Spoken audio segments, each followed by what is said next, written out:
আমি সুচি। সুচি, আমি সত্যি আপনাকে অনেক মিস করেছি। ব্যাপারটা কেমন জানেন?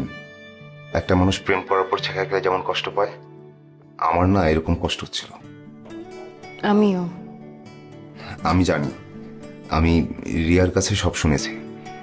আহ, আপনি চিন্তা করবেন না, আপনি কোনো রকম যদি বাসা থেকে বের হতে পারেন, আমরা সরাসরি কাজী অফিসে গিয়ে বিয়ে করে ফেলবো। আপনি সত্যি আমাকে বিয়ে করবেন? আপনি করবেন না? আর আমি যদি বলি যে আমি বিয়ে করলে আপনাকেই করব? আমার সিদ্ধান্ত সেম। মানে সত্যি আমি আপনাকে অনেক মিস করেছি সুচি। আসলে আপনাকে আমার অনেক পছন্দ।